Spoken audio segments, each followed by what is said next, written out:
G class, Assalamu alaikum. Today our topic of debate is Israel-Palestine conflict. अब Israel फ़लस्तीन conflict में से last lecture में हमने थोड़ा इंट्रोडक्शन देखा था और हमने करंट सर्कमस्टांसेस देखे थे जिसमें हमने आइडिया लगाया था कि जो वॉर है इसराइल और फ़लस्तीन की उसमें जो सीज़ फायर की डिबेट है वो क्या है और मतलब किस तरह के ग्रुप्स हैं और किस तरह अटैक हुआ था, ये सारी चीज़ें जो है हमने गो थ्रू की थी। आज जो हमारा टॉपिक ऑफ डिबेट है वो ये है कि एक्चुअल में जो सीज़ फायर हुआ था गज़ा के अंदर और जो सीज़ फायर की डिबेट चल रही है उसमें जो दो ग्रुप्स हैं, एक तरफ इसराइल है तो दूसरी तरफ हमें हमास नज़र आता है। अब ये जो हमास है ये ग्रुप जो है इनकी टर्मिनोलॉजीज क्या है, इनका ओरिजिन क्या है, ये क्या ग्रुप है, ये किस तरह जो है वो फ़लस्तीन के अंदर आया, इनकी क्या डिमांड्स हैं।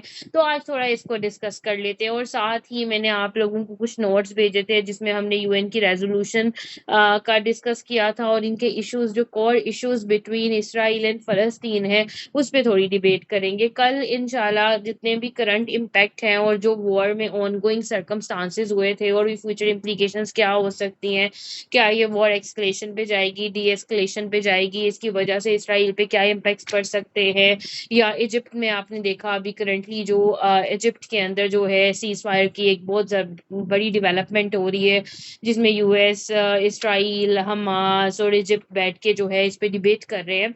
तो जिसमें आपको यूएस के सेक्रेटरी ऑफ स्टेट ब्लिंकन की स्टेटमेंट नजर आती है और वो कहते हैं कि इट इज ओनली हमास विच जो कि एक ब्लॉग बना हुआ है सीज फायर के अंदर। तो हम इसको देखते हैं कि फर्दर कल हम इसको देखेंगे कि फर्दर डेवलपमेंट्स क्या होती हैं और ये जो इशू है ये एस्केलेशन की तरफ जाता है या डी एस्केलेशन की तरफ जाता है। इन सब डिबेट से पहले ना आप लोगों के लिए जो चीज़ इम्पोर्टेंट है ना वो ये है कि आप लोगों ने ये चीज़ समझनी है कि चाहे वो इसराइल कॉन्फ्लिक्ट है, चाहे वो यूक्रेन क्राइसिस है, चाहे वो आपका सीरिया क्राइसिस है, वर्ल्ड इस टाइम पे ग्लोबल इकोनॉमिक डेवलपमेंट कर रहा है, ग्लोबलाइज्ड हो रहा है, तो वर्ल्ड जो है वो खुद भी बियर नहीं कर सकता कोई भी हार्डशिप या कोई भी कैटास्ट्रोफी। ठीक है, अब यहाँ से हमें नजर आता है, अगर यहाँ पे आपने पूरा एंगल देखना है ना, इस तरह इस टाइम पे जो मिडल ईस्ट है ना, मिडल ईस्ट एक डेवलपिंग रीजन बना हुआ है। ठीक है, मिडल ईस्ट के अंदर आपने अभी रिसेंट डेवलपमेंट देखी, सऊदीया ने WEF जो है वर्ल्ड इकोनॉमिक फोरम जो है उसको लीड किया, रियाद के अंदर आपने समिट देखी। फिर अभी ये रिसेंट 2 दिन पहले की बात है। ठीक है, फिर हम देखते हैं किस तरह जो है वो ईरानियन प्रेसिडेंट जो है वो पाकिस्तान में आए। तो मतलब एक तरफ ईरान पे सैंक्शन है, दूसरी तरफ ईरान जो है वो पीस ट्रीटी डेवलपमेंट कर रहा है, ग्लोबल डिप्लोमेसी कर रहा है। लाइक के सऊदीया के साथ पहले पीस डील हुई, सऊदीया ने ईरान के साथ की, फिर सऊदीया ने जो है वो इसराइल के साथ हाथ बढ़ाया। आल्दो वो चीज़ जो है अभी हो नहीं सकी, लेकिन ऐसा नहीं है कि इसराइल सऊदी रीअप्रोचमेंट रुक खत्म हो गई है, वो होगी ऑब्वियसली, वो उसके उनके लिए इनएविटेबल तो नहीं है। तो उसके बाद बात होती है कि WEF इकोनॉमिक फोरम पे it was the first time in the history of Saudi Arabia के ग्लोबल इकोनॉमी और प्रोस्पेक्ट्स की बात करते हैं, पोस्ट ऑयल इकोनॉमी की बात करते हैं। तो आपको यहाँ पे नजर आता है कि now the world, now the middle east lies in economy, not in strategic development. तो इस वजह से चाहे वो आपका ईरान है, चाहे वो फ़लस्तीन है, चाहे वो आपकी मिडल ईस्ट स्टेट्स हैं, UAE है, वो नहीं चाहेंगे कि वर्ल्ड जो है वो डिटोरिएट हो। और ऑन द अदर हैंड जो डेवलपमेंट्स हमें नज़र आ रही हैं वो ये है कि जो बेंजामिन नेतन्याहू हैं उनके ऊपर जो है वो चार्जेस लगाए हुए हैं, करप्शन केसेस हैं। तो अगर ये हमास ये सीज फायर नहीं होता तो वो ऑब्वियसली उनको, उनके इलेक्शंस भी आ रहे हैं तो उनको जो है वो चार्ज किया जा सकता है करप्शन में। लेकिन अगर ये सीज फायर हो जाता है तो ऑल ओवर द वर्ल्ड मतलब एक पॉजिटिव इमेज बन जाता है जिसकी वजह से इनकी जो प्रिजमेंट होगी उसमें भी रिलीज हो सकता है। फिर इसके साथ ही साथ आप देखें यूएस के अंदर भी डेवलपमेंट्स हमें नजर आती हैं। यूएस में कोलंबिया से स्टार्ट हुआ था लेकिन now all over the US हमें नजर आता है कि स्टूडेंट्स किस तरह जो है वो सीज फायर के लिए जो है वो डिबेट्स कर रहे रहे हैं यूनिवर्सिटीज में, और किस तरह एक तरफ हमें वो प्रो इसराइलियन प्रोटेस्टेंट्स नजर आ रहे हैं, दूसरी तरफ प्रो पैलेस्टीनियंस नजर आ रहे हैं। और इस टाइम पे ये ईयर अमेरिका के लिए भी बहुत इंपॉर्टेंट है, क्योंकि ये ईयर अमेरिकन जो इलेक्शंस हैं वो वाला ईयर है, ठीक है। तो अब अमेरिका भी ये चीज जो है वो बियर नहीं कर सकता कि जो है वो मतलब ऑब्वियसली बाइडेन के अगेंस्ट प्रोपागेंडा बाइडेन नहीं चाहेगा। तो यही है कि इस टाइम पे स्टेट्स चाह रही हैं कि वो सीज फायर की तरफ जाएं, अदरवाइज अमेरिका का ये हो स्टेटमेंट हो सकता है कि वो इसराइल के ऊपर जो है वो सैंक्शंस लगा सकती है। और इसके अलावा हमने देखा कि यूनाइटेड नेशन के अंदर ईरान ने जो है वो स्लैम किया इसराइल को कि उस पे सैंक्शंस लगाई जाए, बिकॉज वो एंटी जो ह्यूमैनिटरी एजेंडा है उसके अगेंस्ट जा रही है और वायलेंस क्रिएट कर रही है। तो यहाँ पे हमें नजर आ रहा है कि वर्ल्ड जो है फर्दर जो है वो ये डिस्टरबेंस बियर नहीं कर सकता। तो अब थोड़ा डिस्कस करते हैं कि एक्चुअल में ये जो हमास है इनका ओरिजिन क्या कहाँ से आया, ये कौन सा ग्रुप है। हमने तो फलस्तीन के अंदर एक ग्रुप सुना था जी कि वो PLO है, जो लिबरेशन ऑर्गेनाइजेशन है फलस्तीनियन, हमने उसके बारे में सुना था। तो ये हमास कहाँ से आया, इसका ओरिजिन कहाँ है, ये कहाँ पे था, इनकी क्या डिबेट है, इनके क्या कोर इश्यूज हैं, इस पे डिस्कस कर लेते हैं, ठीक है। अच्छा जी, अब ये जो आपका हमास की पूरी डिबेट है ये स्टार्ट होती है जी उन पर्सनालिटी से जो कि एक क्लेरिक थे, उनका जो एजेंडा था वो एक वर्कर थे जी मुस्लिम ब्रदरहुड के अंदर। मुस्लिम ब्रदरहुड जो है वो एक सुन्नी रिलीजियस आइडियोलॉजी थी, ठीक है। ये इस्टेब्लिश होती है, ये अदारा जो है हमास इस्टेब्लिश होता है 1987 में, ठीक है।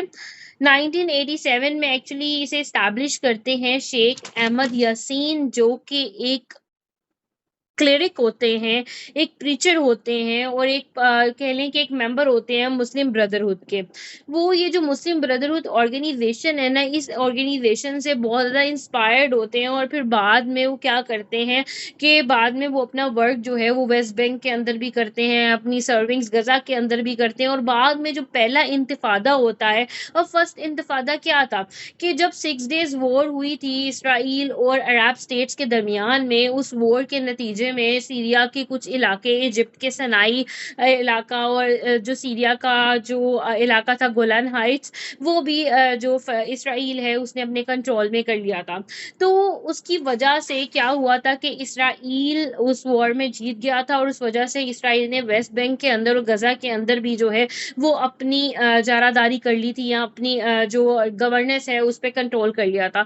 तो जिसकी वजह से वहाँ के लोगों के ऊपर भी वो इवैक्यूएशन कर रहे थे और रेजिस्टेंस कर रहे थे। तो जो फलस्तीनीज थे उन्होंने रेजिस्टेंस शो की थी अगेंस्ट दोस डीलिंग्स, तो उसको हम फर्स्ट इंतफादा कहते हैं। तो एक्चुअली ये जो ऑर्गेनाइजेशन थी ये वजूद में आई थी जब पहला इंतफादा हुआ था। हम इसको लिंक कर सकते हैं कि ये रिएक्शन था पहले इंतफादा का एक, स्पेशली उस टाइम पे क्या था कि PLO जो है ना, जो पैलेस्टीनियन लिबरेशन ऑर्गेनाइजेशन थी, उन्होंने 1991 में 1993 में ओस्लो अकॉर्ड्स जो है वो कर लिए थे। अब ओस्लो अकॉर्ड्स क्या थे? ओस्लो अकॉर्ड्स थे कि यूनाइटेड नेशन ने जो 2 स्टेट्स एजेंडा दिया था कि फ़लस्तीन और इसराइल के दरमियान में कौन सी जगह इसराइल को मिलेगी, कौन सी स्टेट फ़लस्तीनियंस के पास होगी, और किस तरह जेरूसलम जो है वो एक डार्क कैपिटल रहेगा दोनों का। तो इस पे जो है वो ओस्लो अकॉर्ड्स हुआ, इन्होंने मेडिटेशन की, और इसी तरह जो PLO है उसने इसराइल को एक्सेप्ट किया, ठीक है। लेकिन हमास ने एक्सेप्ट नहीं किया। Hamas on the very first day against था कि 2 स्टेट्स एजेंडा नहीं होना चाहिए, हम जो है वो इसराइल को एक्सेप्ट नहीं करेंगे, ठीक है। तो इस वजह से, और दूसरी तरफ से PLO ने एक्सेप्ट कर लिया था बहुत सी अरब स्टेट्स की, उनके साथ इतनी अच्छी डीलिंग्स नहीं थी, क्योंकि हर अरब स्टेट उस टाइम पे चाह रही थी कि इसराइल को एक्सेप्ट नहीं करना। ये तो अब हमने देखा है ना कि अब इस डिकेड में हमें नजर आया कि रीअप्रोचमेंट हमें नजर आती है, ठीक है, with Israeli with Arab states, ठीक है।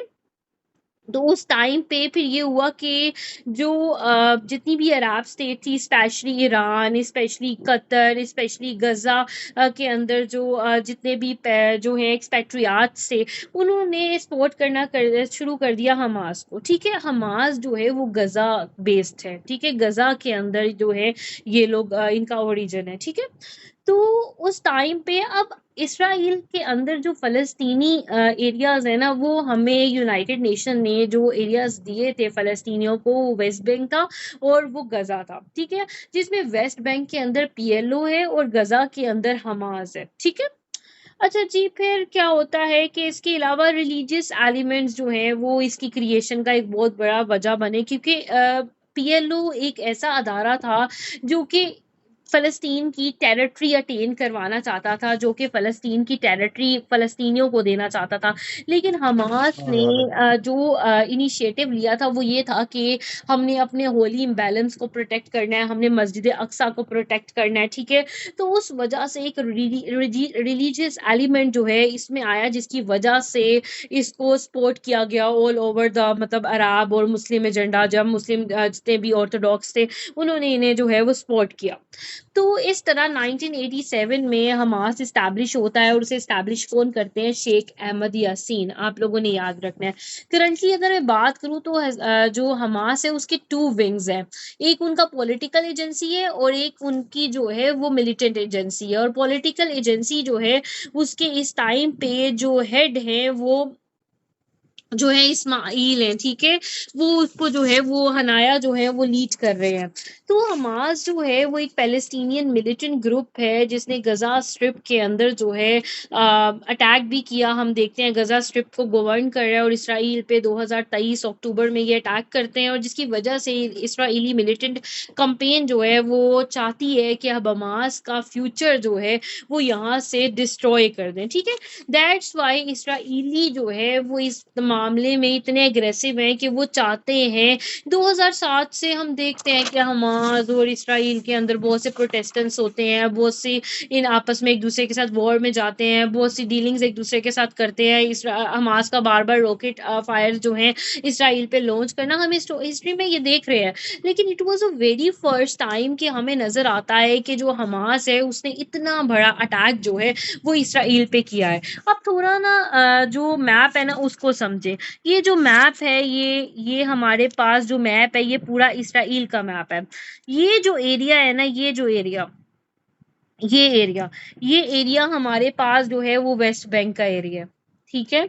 और ये जो लाइन है ना, ये मेडिटेरियन सी के बिल्कुल इस तरफ ये जो एज है, ये एज हमारे पास गजा का है, और बाकी ये सारा इलाका इसराइली कंट्रोल में है।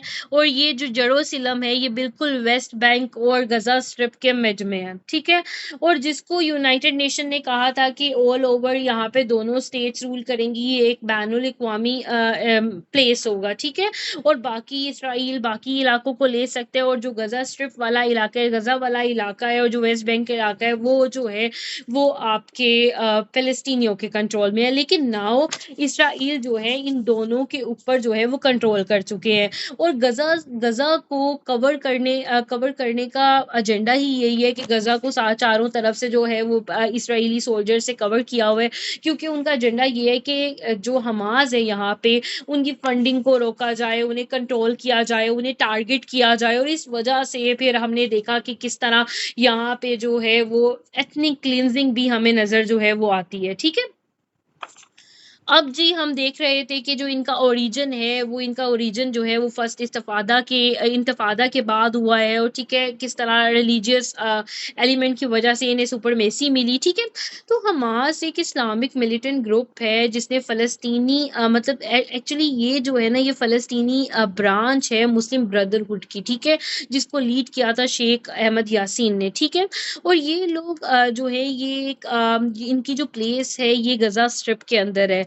और जब 2006 में जो इनका राइवल था फातेह ग्रुप, इन्होंने उन्हें जब हराया तो उसके बाद यूनाइटेड स्टेट्स ने इन्हें डिक्लेयर कर दिया कि हमास एक टेररिस्ट ऑर्गेनाइजेशन है, क्योंकि हमास ने उस टाइम पे भी इसराइल पे अटैक किया था, जिसमें सुसाइड बॉम्बिंग्स हैं और रॉकेट अटैक्स हैं। तो इसराइल ने उस टाइम पे भी हमास पे जो है एक वॉर डिक्लेयर की थी, और जिसकी वजह से हमें नजर आता है कि करंटली भी इसराइल ने एक सरप्राइज असोल्ट जो है जो हमास ने स्ट्राइक अज़ोर 2023 अक्टूबर में जो है वो इसराइल के ऊपर किया, उसकी वजह से इसराइल ने भी वॉर डिक्लेयर की।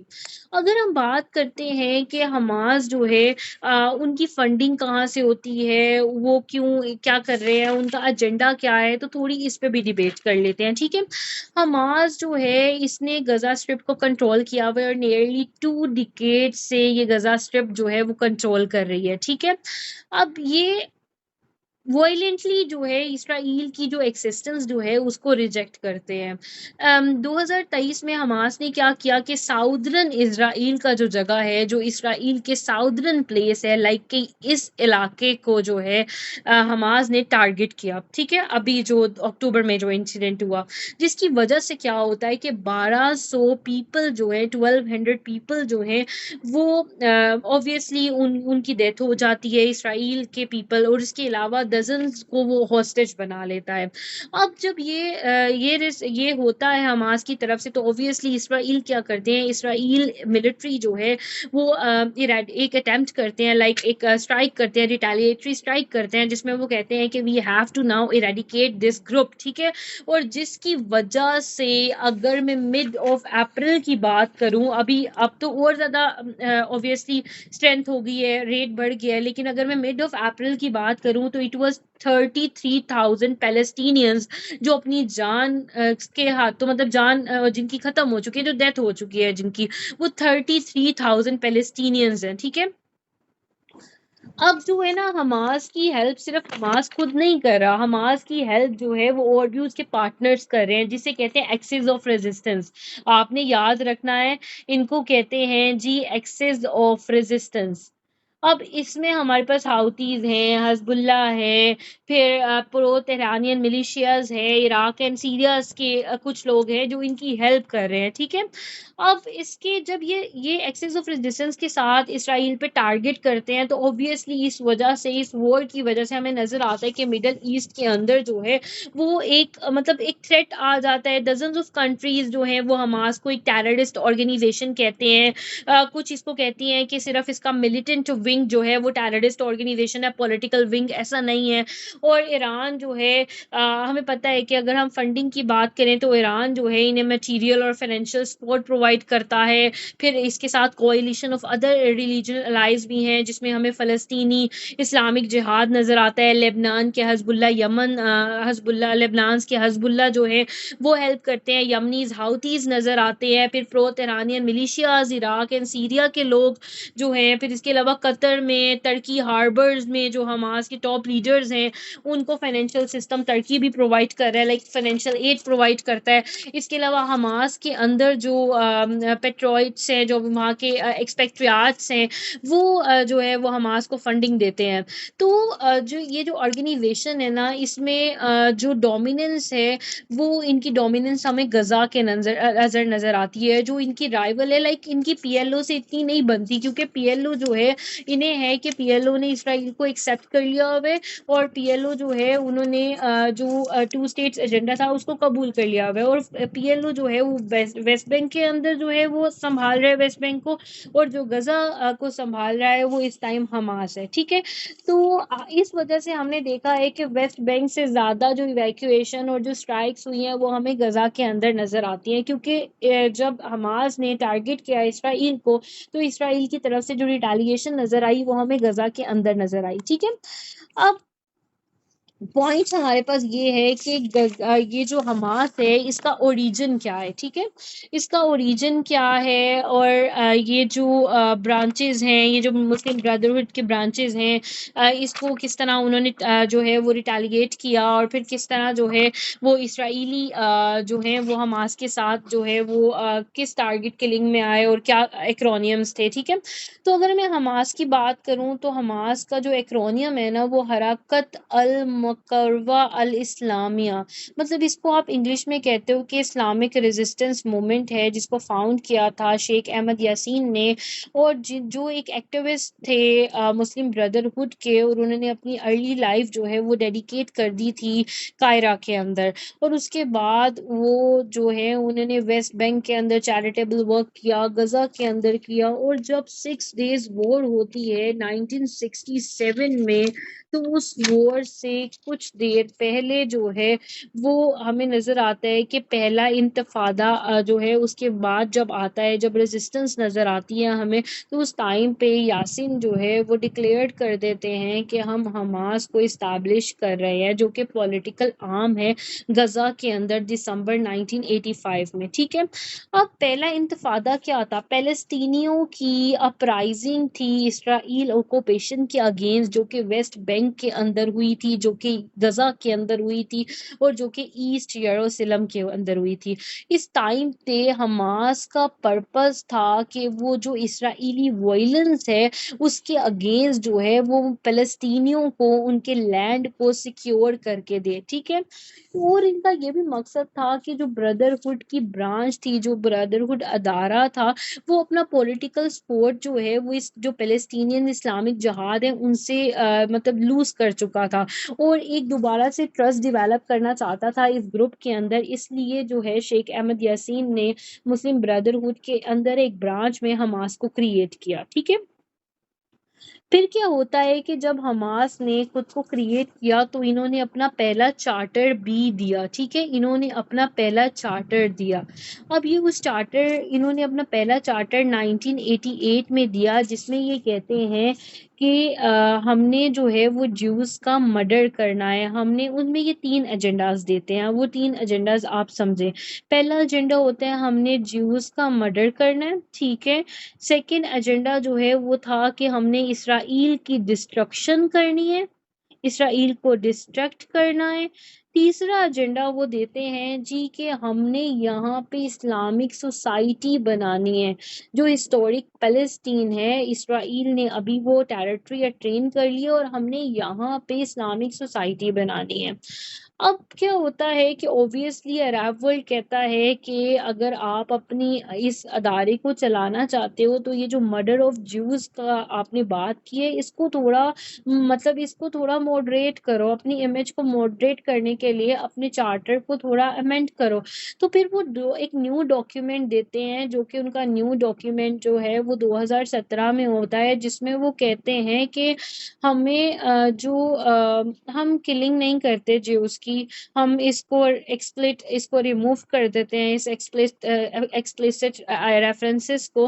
पर वो कहते हैं कि हम रिफ्यूज करते हैं इसराइल को रिकग्नाइज करना। ठीक है, और इसके साथ ही जो इनका रिवाइज चार्टर होता है वो ये हिंट भी देता है कि फ्यूचर फलस्तीनी अगर स्टेट बनाओगे तो हमास एक्सेप्ट कर लेगा उस स्टेट को जो कि 6 डेज वॉर से पहले वाला हिस्सा था। मतलब कि इसराइल को प्री 67 पोजीशंस जो उसने अटेन की हुई है इसराइल के अंदर, उसको उससे अपने मतलब वो इवैक्यूएटेड करे खुद को उस जगह से। और जो 6 डेज वॉर हुई थी अरब के साथ इसराइली की, जिसमें गोलान हाइट्स का इलाका, जिसमें वेस्ट बैंक पे, जिसपे गजा पे, जिसपे ईस्ट यरूशलेम पे इसराइल ने अपना कंट्रोल कर लिया था।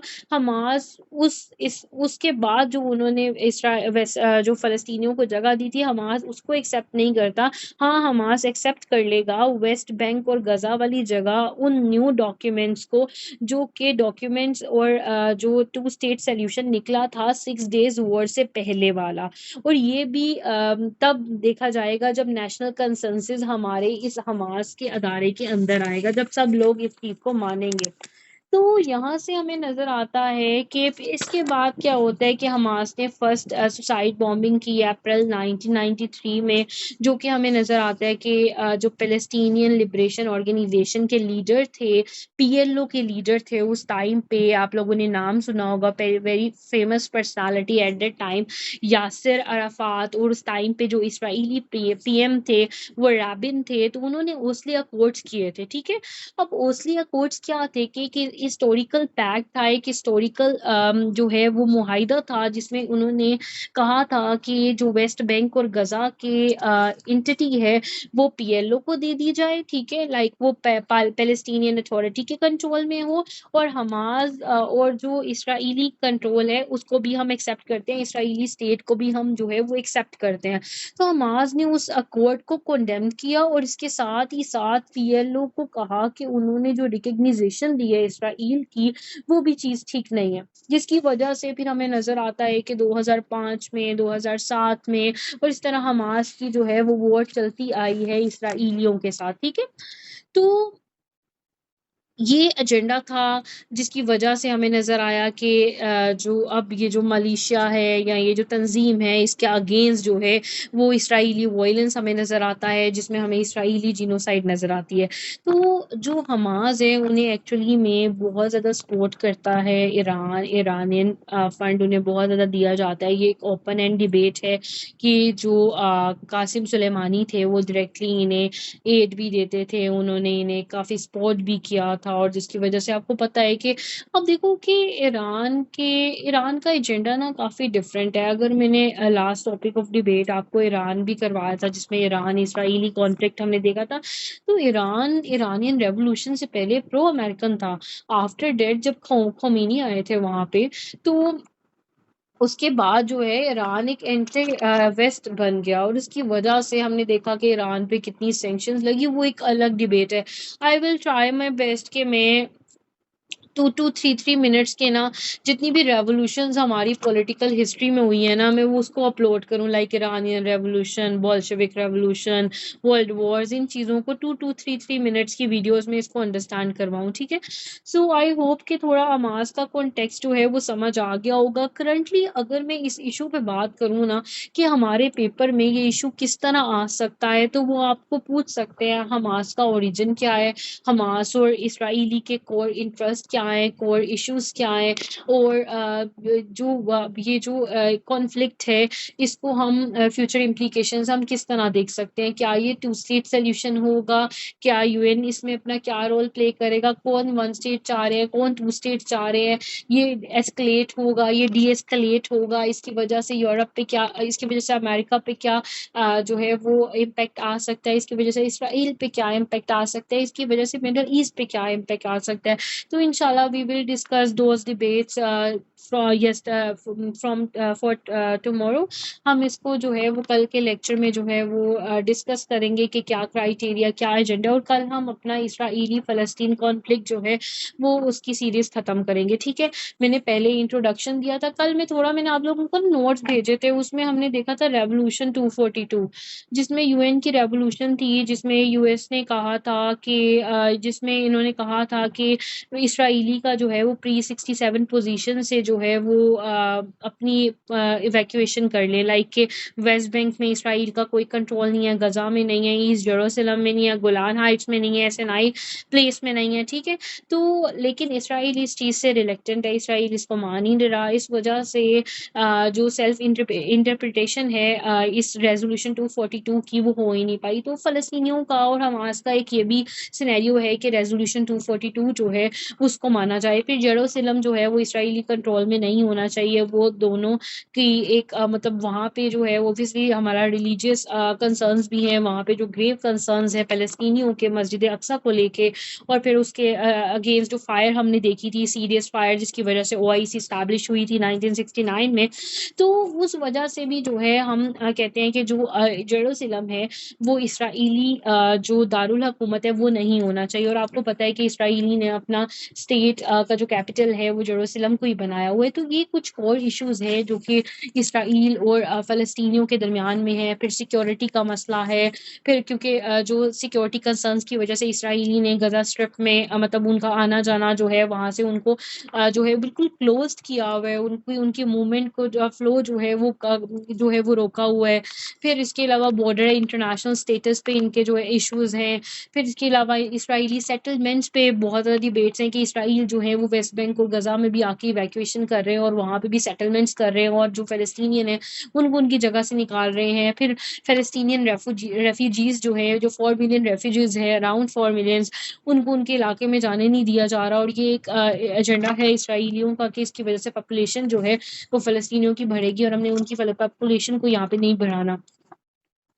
तो ये कुछ इश्यूज़ हैं, फिर जिस इश्यूज़ की वजह से जो है इनके आपस में एक-दूसरे के साथ जो है वो कॉन्फ्लिक्ट है। कॉन्फ्लिक्ट यही है कि ज्यूज़ जो हैं वो आए थे रेफ्यूजीज़ बन के, लेकिन बाद में उन्होंने सेटलमेंट्स करना स्टार्ट कर दी फ़लस्तीन के अंदर, और फिर इनकी यौम कपूर वॉर, फिर इनकी 6 डेज़ वॉर हुई, फिर अरब के साथ वॉर हुई, और अब हम नज़र आ रहा है कि इसराइली को कुछ अरब स्टेट्स जो है वो एक्सेप्ट कर चुकी हैं, लेकिन इसराइल जो है वो ह्यूमन राइट वायलेशन कर रहा है, वो स्टिल सेटलमेंट्स करवा रहा है वेस्ट बैंक और गजा में, जिसकी वजह से फ़लस्तीनियन जो हैं उनके कोर इंटरेस्ट जो हैं वो स्पॉइल्ड हो रहे हैं, ठीक है।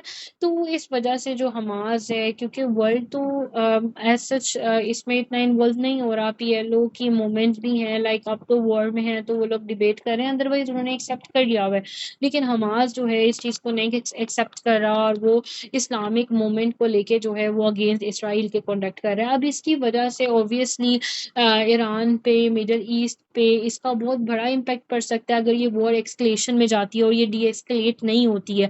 तो ऑन द अदर हैंड हमें नज़र आ रहा है कि जितनी भी डेवलपमेंट हो रही है अभी, तो यूरोप के अंदर आप देखो तो नॉर्मल है, आप अमेरिका के अंदर देखो तो वो भी एक पीक पे जा रहा है, एक पोजीशन पे जा रहा है, लेकिन हमें मिडल ईस्ट के अंदर बहुत ज़्यादा ब्रॉड डेवलपमेंट नज़र आती है, चाहे वो आईमेक है, चाहे वो आपका जो है वो WEF फोरम है, चाहे वो आपकी डिप्लोमेसी और पीस डेवलपमेंट्स हमें नज़र आ रही हैं, चाहे वो मोहम्मद बिन सलमान का विजन है, या वो UAE का विजन है, या वो कतर का विजन है, हमें डेवलपमेंट बहुत ज़्यादा नज़र आ रही है। मतलब यहाँ पे अब ये मिडल ईस्ट का वो एरा है जहाँ पे मिडल ईस्ट के पीपल ये चाह रहे हैं कि now it's time to change over self, और अब पोस्ट ऑयल डिबेट की तरफ आते हैं, अब इकोनॉमी की तरफ हमने आना है, और अब हमारा जो इंटरेस्ट है वो पॉलिटिकल और ग्लोबलाइजेशन की तरफ है।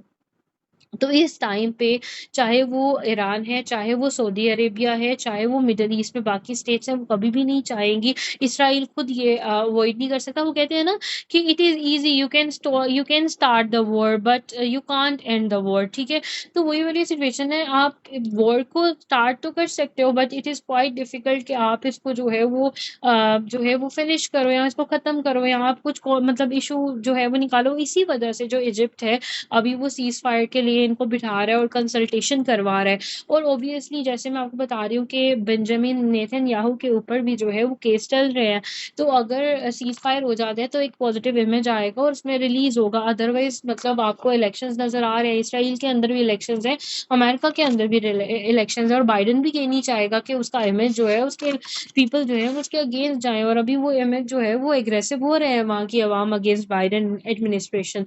तो इंशाल्लाह we will discuss this agenda tomorrow. I hope के चीज़ें समझ आ गई होंगी। कोई क्वेश्चन है तो लेट मी नो। किस तरह क्वेश्चन आएगा ये मैंने आपको एक्सप्लेन कर दिया, बाकी जो भी डिबेट होगी we will discuss those things, ठीक है। कोई क्वेश्चन है तो let me know class, any question class.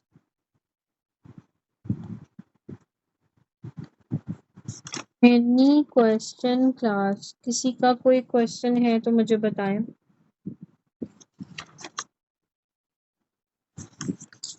Okay, I hope कि गज़ा के अंदर जो हमास है वो कौन है ये चीज़ समझ आ गया होगा, हमास की क्या डिमांड्स हैं, इसराइल क्या चाह रहा है, ठीक है, ये चीज़ें आपको समझ आ गई होंगी, ठीक है। बाकी बेस्ट ऑफ लक।